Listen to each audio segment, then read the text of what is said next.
ചുടുചോര ചിന്തേണ്ടി വന്നിടിലും ചായല്ലേ ഈ ലോകത്താങ്ങുകളിൽ. കാപട്യത്തെ വെറുത്തുകൊണ്ട് ക്രിസ്തുവിൽ സത്യമായി ജീവിക്കുവാൻ ആഗ്രഹിക്കുന്ന ഏവർക്കും ഈശോ മിശിഹായ്ക്ക് സ്തുതിയായിരിക്കട്ടെ. തിരുസഭാ മാതാവ് ഇന്ന് നമുക്ക് നൽകുന്ന വചനധ്യാനം മത്തായിയുടെ സുവിശേഷം 23-ാം അധ്യായം 27 മുതൽ 32 വരെയുള്ള വാക്യങ്ങളാണ്. മത്തായിയുടെ സുവിശേഷത്തിലെ ഈ ക്രിസ്തു പ്രഭാഷണത്തിൻ്റെ 7 ദുരിതങ്ങളിലെ അവസാന 2 ദുരിതങ്ങളാണ് സുവിശേഷത്തിൽ നമുക്ക് വായിച്ചെടുക്കുവാനാകുന്നത്. 6ാമത്തെ ദുരിതം, കപടനാട്യക്കാരായ നിയമജ്ഞരെ ഫരിസേരെ നിങ്ങൾക്ക് ദുരിതം, നിങ്ങൾ വെള്ളയടിച്ച കുഴിമാടങ്ങൾക്ക് സദൃശരാണ്. അവ പുറമെ മനോഹരമായി കാണപ്പെടുന്നെങ്കിലും അവയ്ക്കുള്ളിൽ മരിച്ചവരുടെ അസ്ഥികളും സർവ്വവിധ മാലിന്യങ്ങളും നിറഞ്ഞു കിടക്കുന്നു എന്ന്.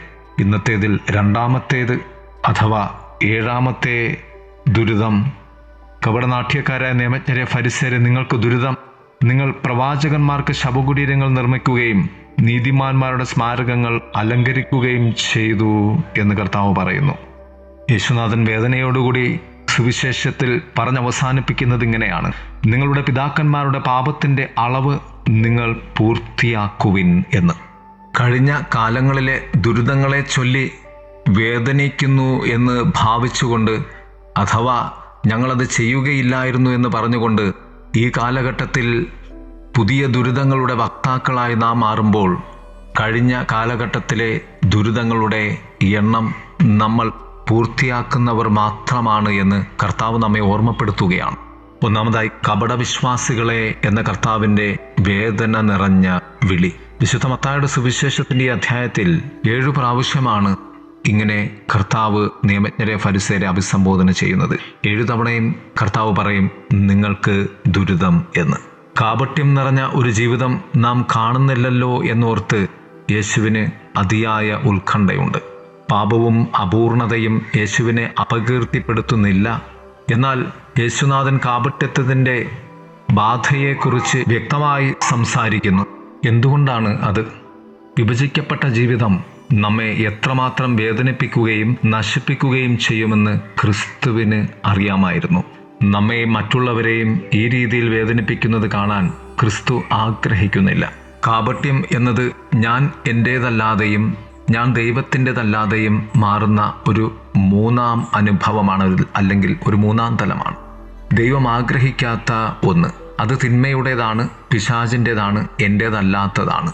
ബാഹ്യമായ സൗന്ദര്യത്താൽ മാത്രമല്ല, ആന്തരികമായ സൗന്ദര്യത്താൽ കൂടിയാണ് ദൈവം നമ്മെ സൃഷ്ടിച്ചത്. അതുകൊണ്ട് ആന്തരിക സൗന്ദര്യം ബാഹ്യതയേക്കാൾ എത്രയോ വലുതാണ്. അതുകൊണ്ട് നമ്മെ ബാഹ്യതയിൽ നിന്നും ആന്തരികമായ സൗന്ദര്യത്തിലേക്ക് ചേർത്ത് വയ്ക്കുവാൻ, ദൈവിക സൗന്ദര്യത്തിലേക്ക് ചേർത്ത് വയ്ക്കുവാൻ കർത്താവ് ആഗ്രഹിക്കുകയാണ്. അതിന് എതിരെ നിൽക്കുന്നതിനെ കർത്താവ് വിളിക്കുന്ന പേരാണ് കാപട്യം അല്ലെങ്കിൽ കപടത. 2, ആധികാരിക ജീവിതം. കാപട്യത്വത്തിൻ്റെ വിപരീത സത്യമാണ് ആധികാരികത, ആത്മാർത്ഥത, സത്യസന്ധത, സമഗ്രത എന്നൊക്കെ. ആന്തരിക സത്യങ്ങളിൽ നിന്നും ബോധ്യങ്ങളിൽ നിന്നും ഒഴുകുന്ന ഒരു ജീവിതം നാം നയിക്കേണ്ടതുണ്ട്. നാം ആധികാരികവും നമ്മോട് തന്നെ സത്യസന്ധരും ആയിരിക്കണമെന്ന് യേശു ആഗ്രഹിക്കുന്നു. യേശുവുമായുള്ള ബന്ധത്തിൽ ആഴത്തിൽ വേരൂന്നിയ വിശ്വാസത്തിൻ്റെ അടിസ്ഥാനത്തിൽ ജ്ഞാനപൂർവകമായ തിരഞ്ഞെടുപ്പുകൾ നടത്തുന്ന സത്യസന്ധതയുള്ള വ്യക്തികൾ നമ്മുടെ കുടുംബങ്ങളിലും സമൂഹങ്ങളിലും സഭയിലും ഉണ്ടാകേണ്ടതുണ്ട്. അത് ക്രിസ്തുവിൻ്റെ ആഗ്രഹമാണ്. ഇതിനർത്ഥം അവൻ നമ്മോട് പൂർണ്ണരും പാപരഹിതരുമായിരിക്കാൻ ആവശ്യപ്പെടുന്നു എന്നല്ല. എന്നാൽ അത് അവനോടൊപ്പമുള്ള സമയം ക്രിസ്തുവിൻ്റേതായി എൻ്റെ ജീവിതത്തിന് ഞാൻ നൽകുന്ന ജീവിതം അത് സത്യസന്ധമായിരിക്കണം, പ്രാധാന്യമുള്ളതായിരിക്കണം, മുൻഗണനയുള്ളതായിരിക്കണമെന്ന് കർത്താവ് ആഗ്രഹിക്കുന്നു. അതുകൊണ്ട് യേശു ചെയ്തതുപോലെ ചെയ്യുവാനും ജീവിക്കുവാനുമുള്ള കൃപ നമുക്ക് ലഭിക്കുവാൻ കർത്താവ് ആഗ്രഹിക്കുന്നു. വിശുദ്ധ പൗലോസ് അപ്പോസ്തലൻ തെസ്സലോനിക്കർക്ക് എഴുതിയ ലേഖനത്തിൽ പറയുന്നത് പോലെ തൻ്റെ രാജ്യത്തിലേക്കും മഹത്വത്തിലേക്കും നിങ്ങളെ വിളിക്കുന്ന ദൈവത്തിന് യോഗ്യമായ രീതിയിൽ നടക്കാൻ അവൻ ആഗ്രഹിക്കുന്നു എന്ന്. 3, നമ്മെ രൂപാന്തരപ്പെടുത്താൻ നാം കൃപയെ അനുവദിക്കുന്നുണ്ടോ? യേശുവിന് ആധികാരികമായി സുഹൃത്തുക്കളെ, സ്നേഹിതരെ ആവശ്യമാണ്. ഒരു ക്രിസ്ത്യാനിയാകുക എന്നാൽ ദൈവവുമായുള്ള ബന്ധം അന്വേഷിക്കുക എന്നാണ്. ദൈവകൃപ നമ്മുടെ ഹൃദയങ്ങളിലേക്കും മനസ്സുകളിലേക്കും തുളച്ചു കയറാൻ അനുവദിക്കുന്നതിന് നമ്മെ ക്ഷണിക്കുന്നു. അങ്ങനെ നാം അവനായി ക്രിസ്തുവനായി രൂപാന്തരപ്പെടുന്നു. ക്രിസ്ത്യാനിയാകുകയെന്നാൽ യേശുവിൻ്റെ ആയിരിക്കുക എന്നാണ്.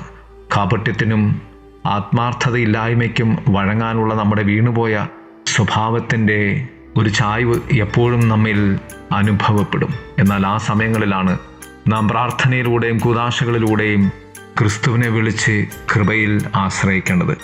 പ്രിയരെ, നാം അല്ലാതെയായി മാറുവാൻ ഉള്ള തിന്മയുടെ പേരാണ് കാപട്യം. അതിനാൽ നാം ആയിരിക്കുവാൻ എപ്പോഴും നമുക്ക് പരിശ്രമിക്കാം. ദൈവം നമ്മെ സമൃദ്ധമായി അനുഗ്രഹിക്കട്ടെ. ആമേൻ. അഴലേറും ജീവിതമരുവിൽ നീ തളരുകയോ ഇനി സഹജേ? അഴലേറും ജീവിതമരുവിൽ നീ തളരുകയോ ഇനി സഹജേ?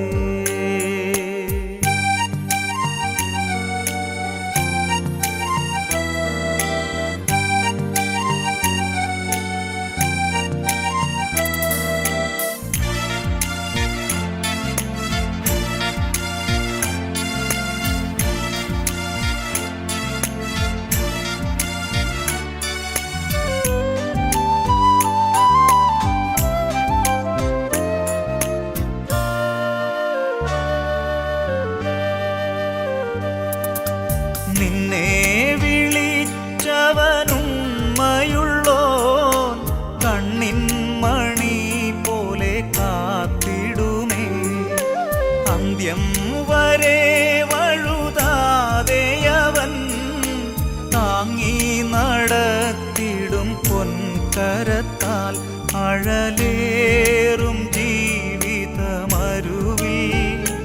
നീ തളരുകയോ ഇനി സഹജേ? അഴലേറും ജീവിതമരുവിൽ നീ തളരുകയോ ഇനി സഹജേ?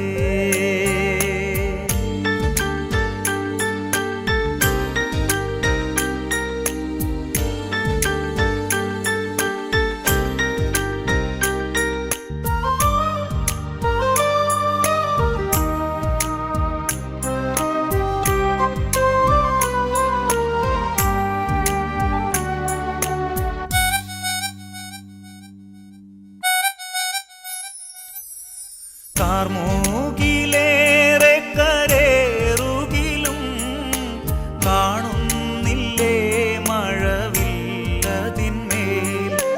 കരുതുക വേണ്ടതിൻ ഭീകരങ്ങൾ, കെടുതികൾ തീർത്തവൻ തഴുകിടുമേ. അഴലേറും ജീവിതമരുവിൽ നീ തളരുകയോ ഇനി സഹജേ? അഴലേറും ജീവിതമരുവിൽ നീ തളരുകയോ ഇനി സഹജേ?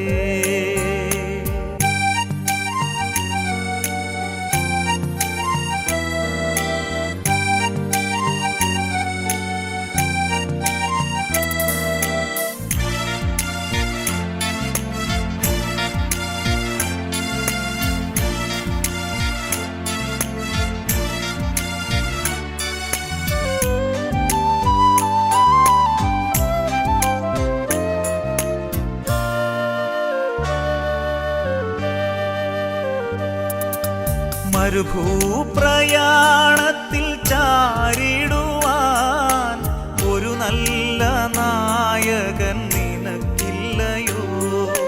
കരുതും നിനക്കവൻ വേണ്ടതെല്ലാം, തളരാതെ യാത്ര തുടർന്നിടുക. അഴലേറും ജീവിതമരുവിൽ നീ തളരുകയോ ഇനി സഹജേ? അഴലേറും ജീവിതമരുവിൽ നീ തളരുകയോ ഇനി സഹജേ?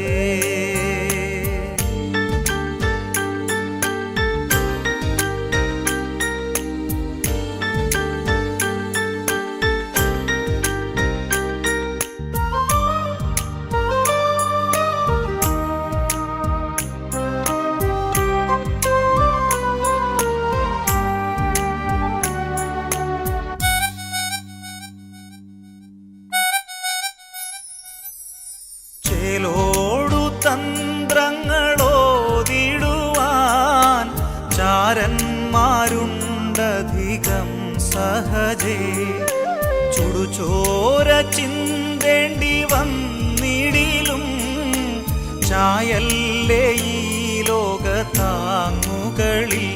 അഴലേറും ജീവിതമരുവിൽ നീ തളരുകയോ ഇനി സഹജേ. അഴലേറും ജീവിതമരുവിൽ നീ തളരുകയോ ഇനി സഹജേ.